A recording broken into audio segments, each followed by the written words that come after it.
Kullaa, I hope I'm not mangling the name too terribly, is not going to read the paper, but she is going to comment, which is much better in many ways, I'm sure. I will just very quickly introduce all our contributors to the panel. Right next to me, just in that order, is Anatoly Anikeev, who is from the Institute of Slavic Studies of the Russian Academy of Sciences. He focuses on the Cold War, especially in southeastern Europe. That, of course, includes obviously the Balkans. He has especially written about the split between, I think I can summarize it this way, between Tito and Stalin, but also on the way in which this then interacts with the policy and strategies of the United States. Next to him is Silvio Pons. Again, very quickly, as you probably all already know, I think the most recent publication is, together with Robert Service, of course, the Dictionary of 20th Century Communism. There are multiple other publications. They center on the history of the Cold War, but also the interwar period. The Cold War, I should say, that means the beginning of the Cold War, at least if you see the post-war period as the beginning, and also its end. And of course, he has also written on the Italian Communist Party and has joined us today from the University of Rome. And of course, he's also a contributor, I should mention this, to the Cambridge history of the Cold War. And then next to Silvio Pons is Rinna, who is working at the University of Jyvaskyla and also associated with the network of European studies at the University of Helsinki. She specializes also on, of course, the Cold War, but in Europe and in southeastern Europe, in the Balkans, I should say, to be precise. I hope that's correct. And I think her latest publication, if I'm not mistaken, is on non-alignment and its origins in Cold War Europe. And it actually relates the cases of Yugoslavia and Finland. And now I would like to just pass the word to Anatoly, please.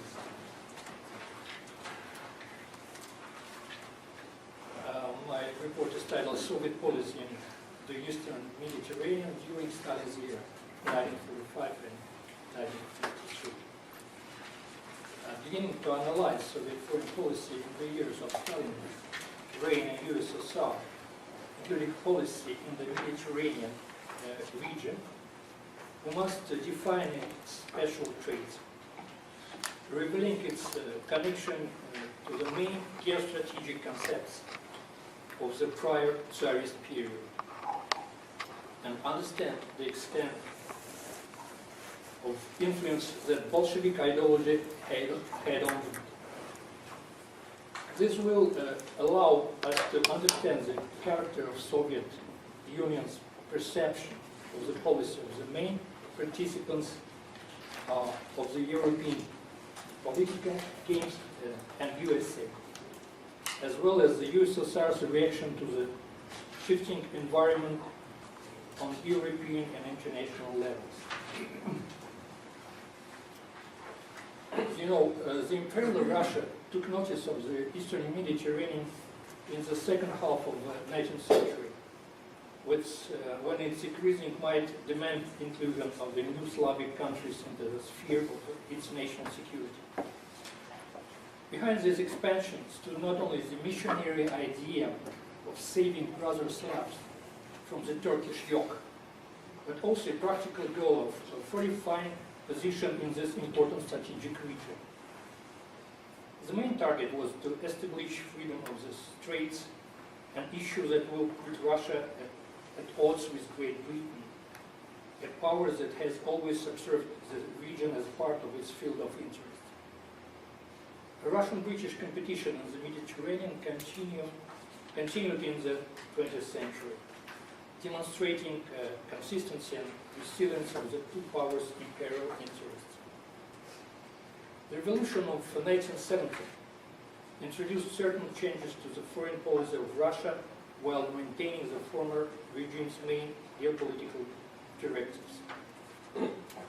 Nihilistic Bolshevik government headed by Lenin observes the issue of national borders through the prism of world revolution, expecting it to very soon occur in Europe. The Kremlin demonstrated readiness to support revolutionary forces, particularly those in Bulgaria and Turkey at the beginning of the 20s, but only limited financial support. The creation of Comintern allowed the Soviet government to start developing a new Bolshevik strategy of world domination. It was based on increasing the influence of left-wing political powers held by communists in European countries, creating popular fronts for the sake of the future conquest of the power. World War II and the attack of Nazi Germany became the starting point of USSR ascension to the world arena. However, rejecting the offers of Western countries to become allies and signing an agreement with Germany in August 1939, in an attempt to ward off the Nazi threat, Moscow, along with Berlin, became a participant of the division of Europe. The USSR occupied Eastern Europe and Eastern Poland, received Bessarabia, and was negotiating with Nazi over the straits. June 1941 forced Stalin to change his guidelines and join forces with Western democracies and the anti-Hitler coalition. The very first negotiation with Eden in Moscow in December 1941 shows that despite a serious threat coming from Germany, Kremlin tried to remain firm in its position concerning the western and eastern borders of the Soviet state.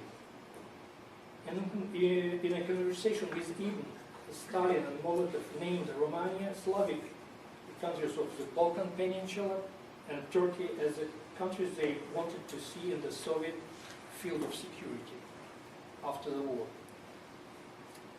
Practically repeating the foreign political priorities of Tsarist Russia on the Balkans and in the Black Sea Straits. Several committees created in autumn 1943 in the People's Commissariat of Foreign Affairs, including a Committee of Reparations and Post-War Peace Regulation, began development of detailed Soviet foreign political plans. For instance, in the Committee of Reparation, headed by Ivan Maisky, issued a document addressed to Molotov in January 1944. In the document, ideas of political system transformation were developed for hostile and presently occupied countries, based on principles of broad democracy in the spirit of the ideas of a popular front. Among the countries on which various methods of outside intervention were going to be used to create actual democratic regimes were Romania, Bulgaria, Yugoslavia, Greece, and Albania. The function of external influence was to be handled by USSR, USA, and England. For the first time in diplomatic documents describing post-war world order and the prospects of the Soviet politics, the authors tried to proceed from the predictions of the tensions forming between America and Great Britain due to geopolitical reasons. This would have led to English-Russian relationships improving due to the main confrontation being the struggle with USA. Further development of the thesis that post-war events shall prove wrong, Ivan Maisky wrote that after USSR will be interested in preserving England as a great power with a strong naval fleet, because such an England may be useful to balance in the face of USA imperialistic expansion. An interesting fact is that the Soviet diplomat referred to dynamic imperialism referred to Great Britain as a country of conservative imperialism as opposed to the dynamic imperialism of USA. The sequence of principles lead to define probable supporters and opponents of the Soviet politics, including its politics in the Mediterranean. The subject of USSR's relationship with England and USA after the end of the war, the subject of preventing the formation of an English-American bloc, which was defined as the political goal of the Soviet foreign politics, was further discussed along with other issues in the series of documents produced by the committee headed by Maxim Litvinov. In one of them that was dedicated to the prospects of the Soviet-British cooperation, defining the fields of interest of the two countries in Europe, was recommended as a measure to come to an understanding with British. Countries located along the western borders were defined as those of the Soviet sphere, with Slavic countries in the Balkans and Turkey remaining as interesting to Moscow in the south, just as it was in December 1941, in the conversation with Eden. France, Spain, and a number of other countries, as well as Greece, were supposed to be part of the British sphere.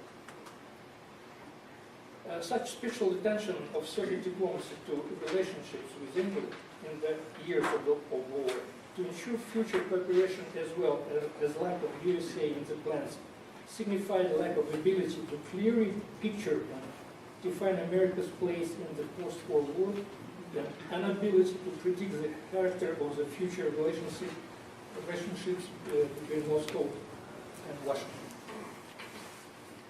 It can be assumed that this was also the reflection of an indefinite position Kremlin had on this matter in the period. This situation affects Soviet politics in the Mediterranean, where USSR was trying to continue the negotiation with England imperial style while hoping to ignore USA opinion. Italy, as Germany's recent ally, was also under close watch of Soviet diplomacy. In Ivan Maisky, of the Desired Phases of the Future War, written in January 1944, it was suggested to guarantee the integrity of Italy's European possessions, including Sicily and Sardinia, but exclude all its former positions on the Balkans. Bringing up Italian colonies in Africa and mentioning the need to eliminate them, he recommended playing no active part in this question, leaving the fate of colonies to be decided by England and USA. A year and a half later, on the verge of the Potsdam Conference, at the end of June 1945, the position of the Soviet planners changed to presenting the Western Allies with clearly defined demands concerning objects in the Mediterranean, including former Italian colonies. A new far-reaching strategic plan that Moscow was now hoping to realize were at the root of this position.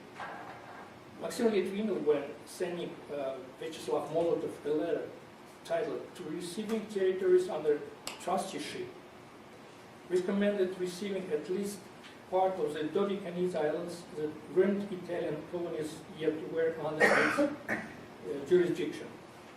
It should be recalled that Stalin, in his conversation with Eden in 1941, suggested passing them over to Turkey, urging it to join the anti-Hitler coalition. Litvinov's main argument was the closeness of the islands to Black Sea Straits, which was of greatest importance to USSR. As he emphasized, fortifying the position of those islands would make possible free exit to the Mediterranean and after the breakthroughs into the open. The territories were to be received via achieving rights to trusteeship over them. Palestine, including the Port Haifa located in it, was also viewed as an especially desirable territory for trusteeship, despite many chances of realizing this due to the England's obvious negative position, dictated by not wanting to part with its mandate for the territory. Libya possessing which would allow, according to Litvinov, to stand firmly in the pool of the Mediterranean. So Moscow fall into a real battle with the Western allies in the second half of the 1940s. During the first session of the Council of the Ministers of Foreign Affairs in autumn 1945, Molotov proclaimed USSR preparedness to take trusteeship over Libya's west part, guided by the presence of an Italian-built naval and air force base built there in Tripoli. Molotov tried to use the Soviet Union's need to have bases for its merchant fleet in the Mediterranean as an argument. He also informed that USSR wasn't going to enforce a Soviet political system in Libya. In an archived document titled On Tripolitania, possibly written by Stalin himself, it was recommended in a directive tone that Soviet military ships in limited numbers, numbers were to be able to dock in ports of this part of Libya. To reach this goal, Molotov attempted to propose a deal during his meeting with Bevin, an agreement to grant USSR a base in the Mediterranean in the return for passing the Dolipanese Islands to Greece, something England was interested in. He reminded of Moscow repudiating its demands for Constantinople that the British government had promised to the Tsarist government in the years of World War I. However, Molotov failed to persuade the British minister to accept this compromise. Bevin stated that the British government fears the possibility of a situation in the Mediterranean that would divide the British Empire in two. The West resisted Moscow's pressure in the region, knowing the Soviet tactics of the supporting communists used in Eastern Europe. It was thought that allowing it to enter Mediterranean would end in a similar way and not without reason. It is known that during the closing stage of war, the Soviet Union only managed to fortify position in those parts of the Eastern Mediterranean that Soviet military force had liberated. In the Balkan region, the territories were Albania, Bulgaria, Romania, and Yugoslavia.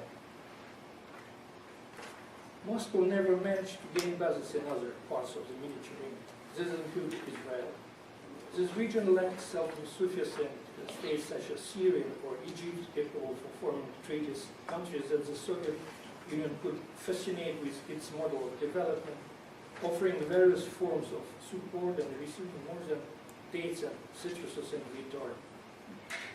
Imperial dialogue with Britain that began in war years was soon replaced with a stern confrontation with America. It is possible that Stalin, after encountering such a stubborn counter-reaction from America to Soviet advance into Europe, was forced to restrain his ardor and settle for what he got. The Kremlin leader clearly understood his country's true post-war capabilities. With half of the country still in ruins, he realized that weren't ready for immediate, reckless schemes that could result in serious losses. In narrower circles, he spoke of the need for a peaceful rest lasting 15-20 years. A sudden successful revolution in China possibly led him to consider a prospect that was mind-boggling to any Bolshevik, setting imperialism on fire from the far east.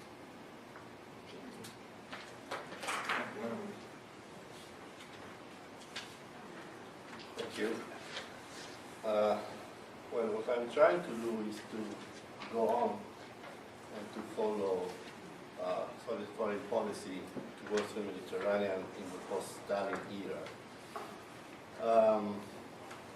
I will essentially focus on the place of the USSR-Egypt relations between the USSR and Egypt in the context, in the broader context of Soviet foreign policy.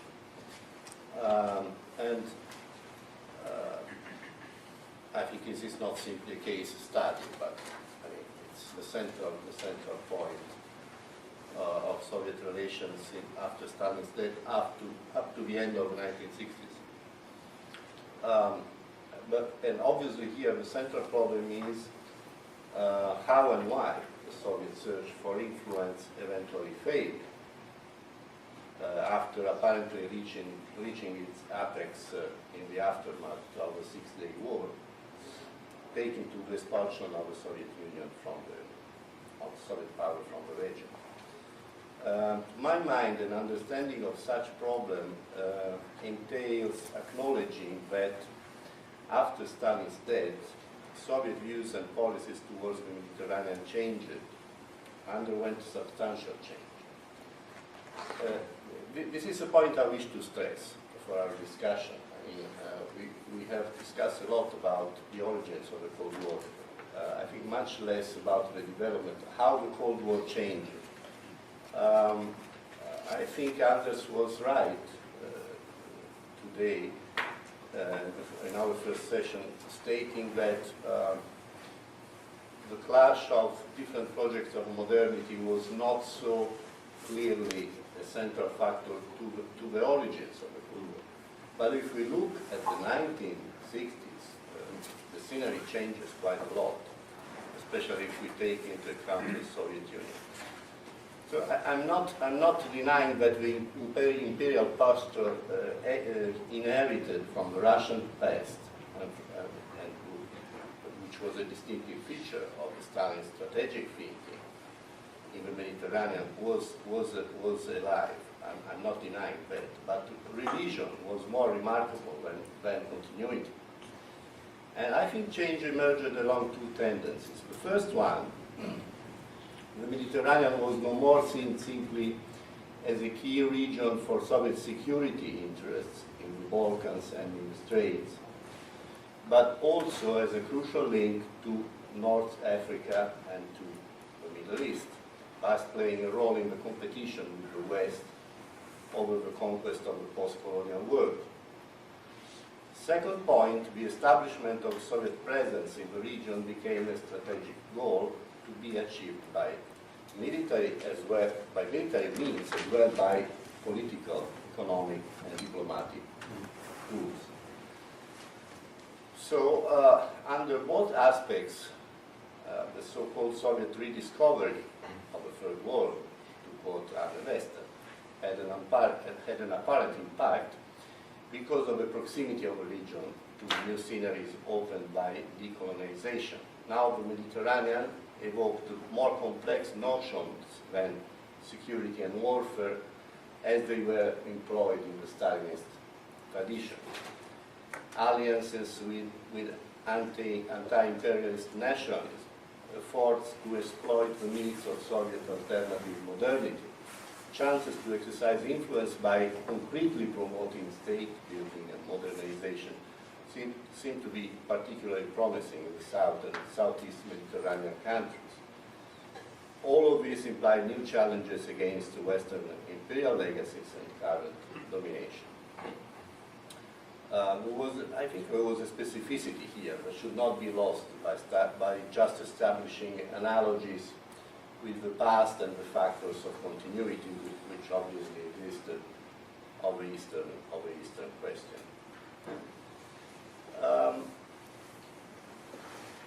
There is a point in the memories by Karen Brutens, who was a central Soviet official in the Soviet policy making in the 50s, in the 60s, even in the 70s. There are a lot of such kind of figures in Soviet policy making, long-lasting influence of some people. Brutens states that, has a point, he states that the Soviet expansion into the so-called global South began in the Middle East. But I think that there may be some over-evaluation in such a point, of course. It's a very particular point of view in many ways, because there were different sceneries changing in Soviet foreign policy by the mid-1950s, and even more on the issue of decolonization. Nevertheless, I think that Brutens' remarks should be taken into account to some extent, because in fact the Mediterranean and the Middle East played a special role. There was a specificity in post-Stalin foreign policy, and I think in this respect also even Moscow rapprochement with Tito should be considered important because of its multiple implications about cooperation, competition, and mutual containment, especially in the Mediterranean. But I leave this point to Rinna, who knows much better than me. So let's focus on Egypt. I think historians have often presented the partnership between the Soviet Union and Egypt as an obvious choice in terms of Cold War policy. It's often quoted Shipilov statement of June 1956 about Egypt as the weak link of American imperialism in the Arab world. There was a dynamics fueled by decolonization, so the argument goes, compelling Greek powers to provide responses and to expand their sphere of action.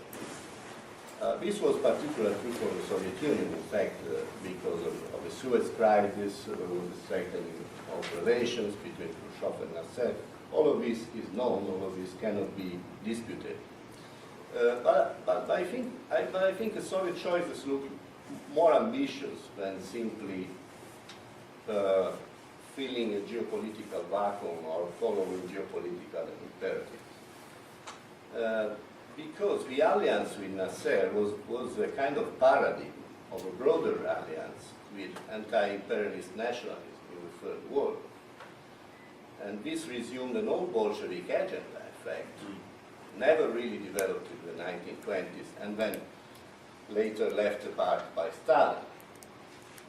What was new was the conviction that the link between nationalism and communism would work much better in an increasingly decolonized world and under the aegis of the Soviet superpower. So in a few years, what is meaningful here is that Cairo became the center where representatives of African national liberation movements grouped and talked to Soviet officials.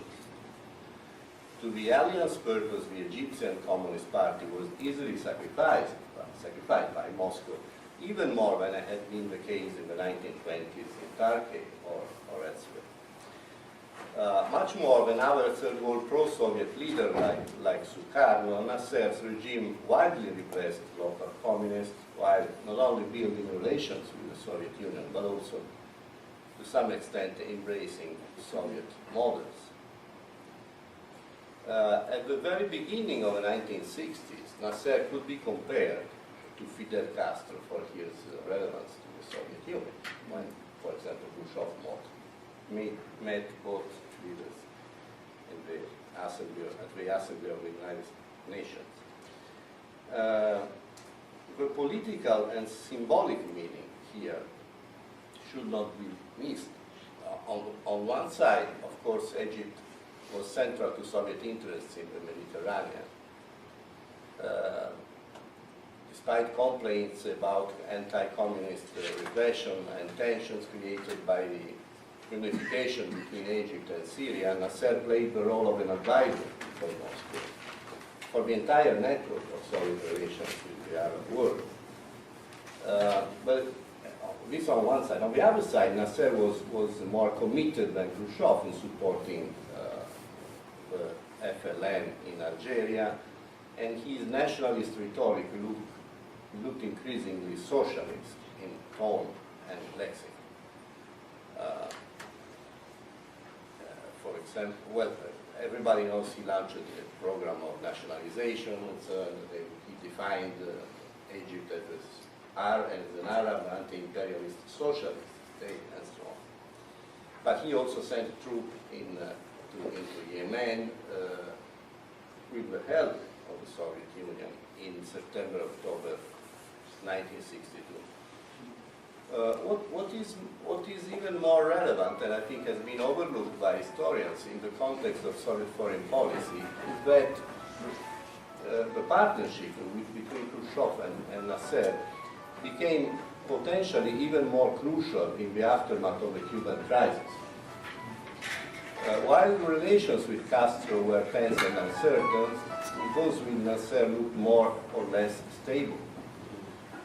More important, the exit strategy agreed between Khrushchev and Kennedy involving Turkey could be interpreted in Moscow as a deal about influence. What was not so for Washington, of course. And after all, if any attempt to expand Soviet intervention to Latin America proved to be hardly realistic, the Mediterranean and the Arab world seemed instead quite promising. Here, the national revolutionary perspective, as seen from Moscow, was obviously strengthened by the end of the Algerian War and the advent of Ben Bella.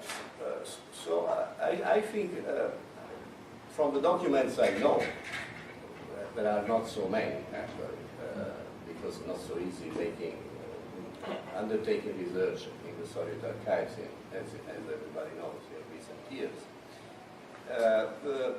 The importance of Khrushchev's visit to Cairo in May '64 is being very much underlined.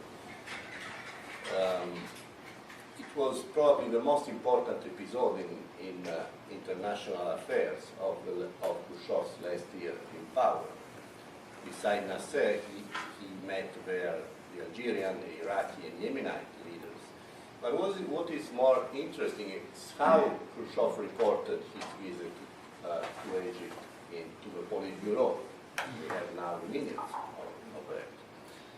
And in his report, he stressed the progressive policy of Egyptian leaders that he identified as populist, more than socialist, but nevertheless.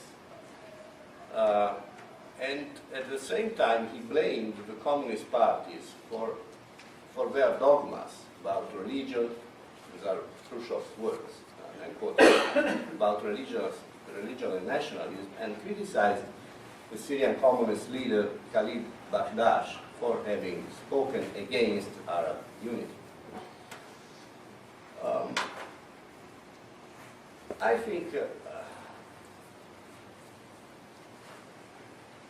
think here, despite the weakness of the Arab communist movement, what happened in the communist world should not be disregarded at all.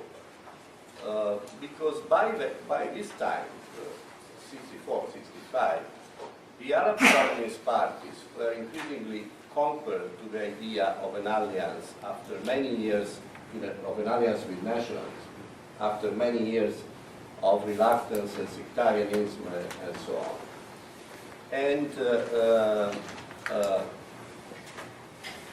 in early 1965, the Egyptian communist movement was dissolved itself to join Nasser's socialist union, thus being incorporated into his regime. This was intended to provide a kind of model of a new alliance between communism and nationalism. And at the same time, there was an important activity. Very few historians write about that. There was an activity of the two major European communist parties, the French party and the Italian party, in North Africa.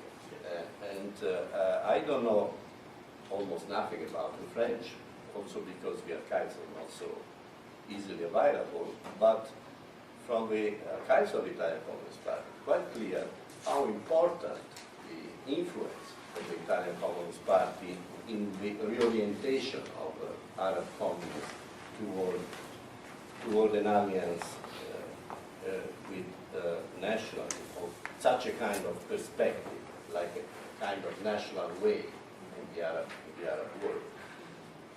So there was an interaction between South European Communist parties and North Africa that should not be neglected. It was a kind of intersection between Mediterranean Europe and North African, Mediterranean North African side. I think here there is an importance of this kind of this parallel story, because all of this was coordinated to some extent with Moscow, And all of this meant that the political and symbolic role of the Mediterranean in the global Cold War was growing. The Mediterranean in some way could be expected to represent a laboratory for combination between anti-Western nationalism and communism, a central point of Soviet post-Stalin strategy. Furthermore, and here also there is another point, an important point, that potential development had a particular significance at a time when Soviet influence in Asia menaced to collapse because of Chinese split. And China looked extremely active towards third world countries as Zhou Enlai trip to Asia and Africa in early '64, as shown. And when talking to the Politburo about his trip to Egypt, the same minutes, the same record I quoted earlier, Khrushchev remarked that the Arab leaders, quote, do not understand Chinese positions while sharing ours. You know, so there was a Soviet pragmatic line, to quote Yevgeny Primakov, towards Arab nationalism that had emerged even before Khrushchev's fall in October '64. But despite the establishment of a new leadership in Moscow, there was a remarkable continuity in Soviet relations in the Mediterranean. In fact, Egypt remained one of a few firm allies of the Soviet Union after the turning point of the mid-1960s and the fall of many allied regimes like Sukarno, Kullaa, and so on. So the Mediterranean in many ways appeared as the only region where Moscow was able to build alliances while the socialist camp looked hopelessly broken.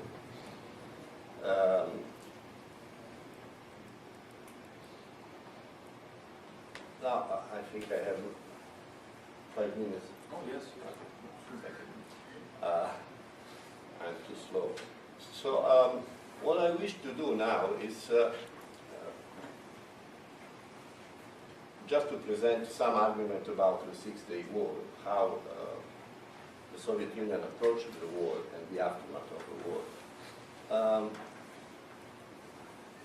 Despite the continuity of relations between the Soviet Union and Egypt and the other Arab regimes, Syria and Iraq, the American perception, which was increasingly strong of a mounting Soviet threat in the Mediterranean, was quite probably exaggerated, in the sense that Moscow's alliance building was more fragile than one could suppose, as it was exposed to the conduct of radical and unreliable partners. For example, in November '66, Gromyko declared at the Politburo his preoccupation about the activity of Palestinian extremists and so on, influenced in his opinion by the Chinese again. And he launched an alarm about China's aim at creating a second Vietnam in the Near East. This is probably overstated, but shows the Soviet preoccupation for the stability of its own influence in the region. And I think the Soviet Union did not exercise full control over Arab allies, and far from being able to restrain them by political and diplomatic means, would follow drastic moves. And this is the prologue to the Six-Day War. The idea that Moscow pushed Egypt and Syria to war seems quite unconvincing in the light of recent research and also the memoirs by Pons and by Primakov. More plausibly, the Soviets emphasized Israel's danger in order to exercise more influence on their Arab allies, and this has been demonstrated by many researchers. What is more relevant here are the consequences of the Six-Day War for the Soviet Union. The war had actually marked a diplomatic and political failure for Moscow. Nevertheless, its aftermath appeared unexpectedly encouraging for the rise of Soviet power in the Mediterranean. as a of the Soviet Union as a Mediterranean power, as everybody knows. Moscow engaged in negotiations with Washington, reinforces the presence of its fleet, financed the military reconstruction of Egyptian and Syrian armed forces, and so on. But the Soviet political deficiencies were not cancelled. The idea that permanent but not explosive tension in the region would work for Soviet interests proved to be ineffective and fueled instead of containing Arab radicalism. The breakup of relations with Tel Aviv was contradictory with Soviet criticism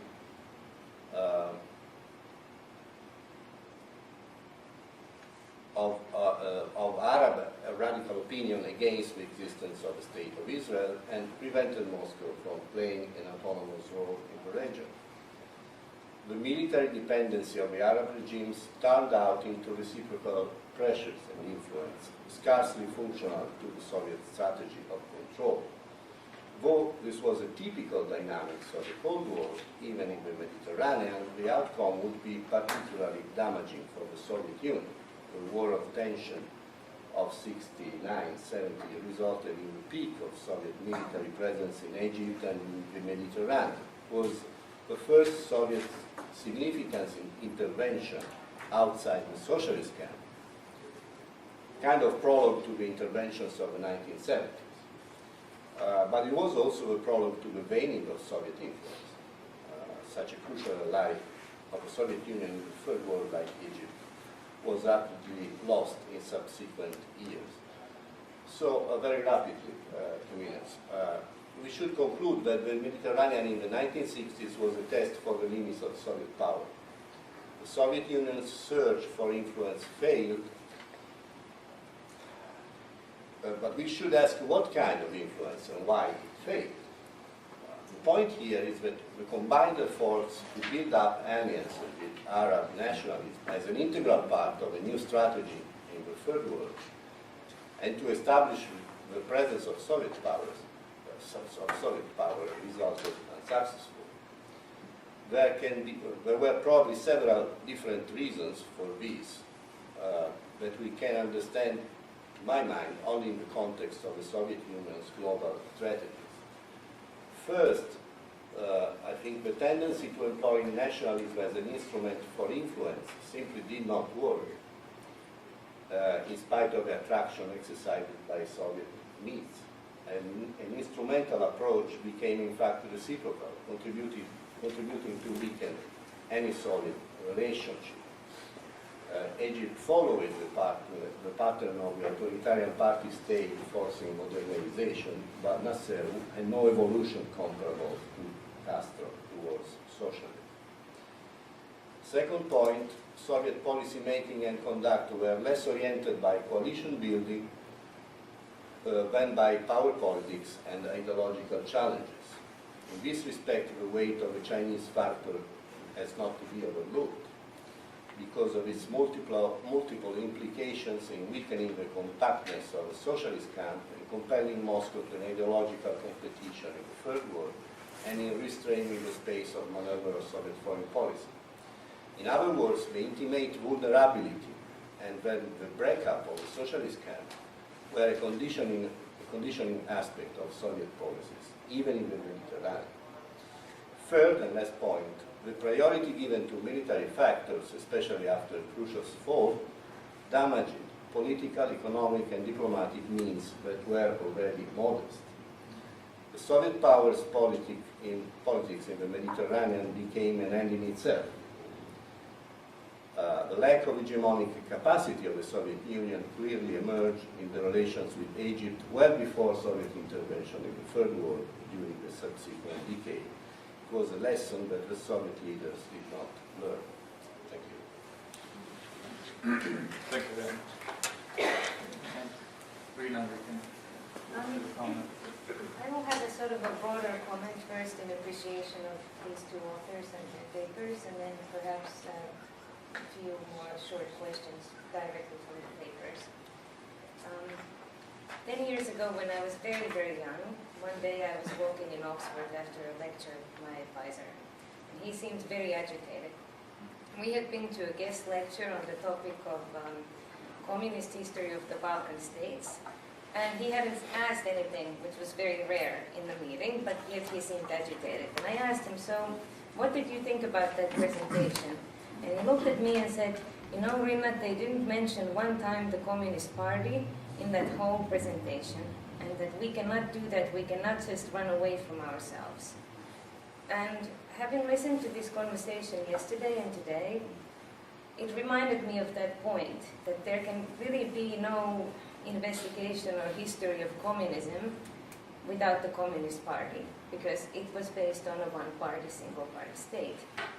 And it reminded me that we cannot really have an investigation of the Cold War without the Soviet Union.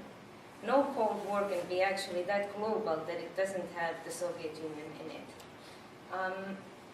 And for that reason, when we have talked about the limits of Soviet influence and the limits of Soviet intent in the Mediterranean, I would like us to just to return to that point sometimes. That to me, it seems that it is impossible to look at the years between 1945 and maybe 1979 or 1989 without a Cold War. I understand that the Mediterranean is a very layered region, and there are permanent US strategic interests, and there are questions of the Middle East, but I think that the Cold War in some sense remains. And if there is no Cold War, if there is no Soviet Union, then there really couldn't be any Cold War in that area, and that was just my point. For that reason, I was very happy to come to this panel today, and I'm happy that it's taking place a little bit earlier in the day. I'd like to suggest maybe one reason why we come back to that point of the limits of the Soviet influence in the Mediterranean, which actually might have to do with the historiography of the Soviet Union. That is just my comment to this panel. And I would like to suggest that these two authors, perhaps to me at least personally, represent some kind of a post-revisionist historiography of the Soviet Union. If we think about the historiography, if it was first about totalitarian models and the one party, and afterwards it was about everyday life in the 60s, and the last revisionism was about the study of the Soviet borderlands and nationalities, where did this leave the study of the Soviet foreign policy in the early 1990s? Not very sexy, not very likely to get you a career afterwards if you do a dissertation on this topic. So I think that the study of Soviet foreign policy was already in a, let's say, not a very favored position when the archives opened. Then what happened with the partial opening of the archives in the Soviet Union was something that Norman Naimark, I think, has very well called the let the documents speak approach, where the Soviet foreign policy was written directly from the documents and very much about the documents without a broader vision. And it produced a few interpretations about Soviet foreign policy, but they were very focused on Eastern Europe. According to one, for example, very sort of a favored position or the strong stream of literature from, let's say, 1995 to today, Moscow's foreign policy vis-à-vis the West was pragmatic, and it was about political elites in Eastern Europe. Others have argued that the Soviet hegemony over Eastern Europe and the communist parties had already been defined as a primary goal during the war. What I like about these papers, and what I have always liked about the entire body of work of Silvio's and Anatoly's, is that although they have worked in the archives from the early 1990s amongst some of the very first people, to me this work has asked different questions or found slightly different answers to these questions. For example, Anatoly's work has unified the approach of the effects of US foreign policy and Soviet foreign policy on Yugoslavia, which is a slightly different approach, looking at the same documents about Soviet foreign policy, that I think that reveals something more. Because it asks slightly different questions, it doesn't, the answers that this paper and the body of work comes up with does not entirely confine into those two categories. Silvio's work in the earlier or the mid-1990s talked about the Soviet Union and Europe from 1943 to 1953. Yes, it was about the Stalin's period, but it was a broader Europe. It wasn't the Warsaw Pact only, and it wasn't only questions about the party. So that would be sort of my comment about appreciation of a body of work, and what I hope to see here as a kind of a post-revisionist moment for Soviet history. If I could make a few specific points about the papers. To me, one of the very interesting points from the first paper had to do with the December 1941 negotiations or talks with Anthony Eden, and the point that the Soviet sphere of security already then, or when it was thought of at that time, included Finland, Sweden, Poland, Hungary, Czechoslovakia, Romania, the Balkan Peninsula, and Turkey. I perhaps would like to hear a little bit more about that. It was it's a strategic interest that maps out a zone of security that clearly extends all the way to the Eastern Mediterranean. And I also was very interested in the point and the documents about the Soviet secret services not only focusing on Germany, Italy, Japan, but also on Turkey, already in 1943 with the war.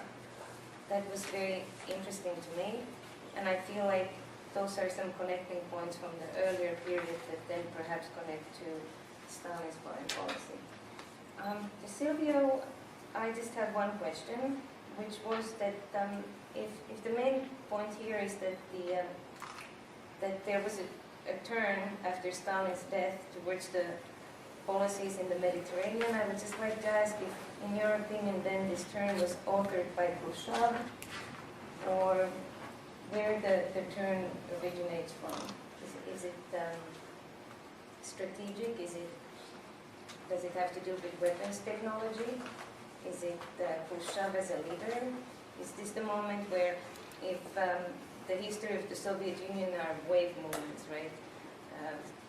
There are moments of dynamism followed by retrenchment. So if Stalin is retrenchment and then Khrushchev is dynamic, is this second policy in the Mediterranean authored by him as a political leader, or is it conditioned perhaps by the United States or weapons technology? Who's the key author of this?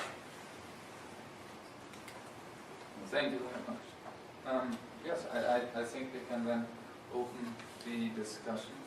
Yes, please. Maybe it's something in the water.